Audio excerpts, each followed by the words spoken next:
65세 이상 인구가 차지하는 비율이 20%를 넘어서면 초고령 사회라고 부르는데요.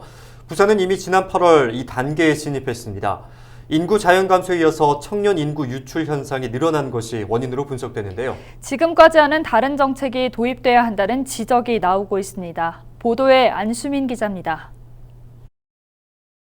올해 8월 기준 부산의 전체 인구는 335만 9,500명. 이 가운데 65세 이상 노인 인구는 67만 1,000명으로 전국 평균인 16.9%를 크게 웃도는 20%로 나타났습니다.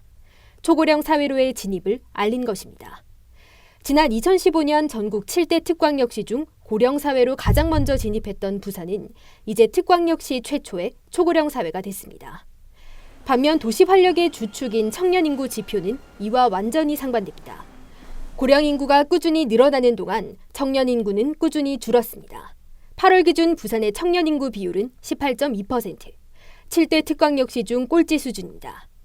이와 같은 고령화와 청년 유출은 부산에 어떤 영향을 미칠까? 가장 먼저 고령자 부양 문제를 꼽을 수 있습니다. 부산의 경우 지난해 기준 생산 가능 인구 3명이 노인 1명을 부양하는 구조로 7대 특광역시 중 노년 부양비가 가장 높았습니다. 10년 뒤에는 생산 가능 인구 2명이 1명의 노인을, 20년 뒤에는 1.4명이 1명을 부양해야 할 것이란 예측입니다.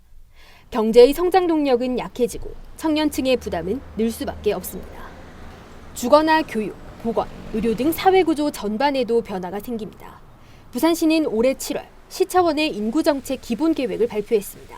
계획의 방향성은 인구 감소와 고령화 등 변화를 인정하고 작아도 활력 있는 도시를 만들겠다는 것입니다. 이를 위해 시는 오는 2025년까지 3조 6천억을 투입해 110여 개 정책을 추진합니다.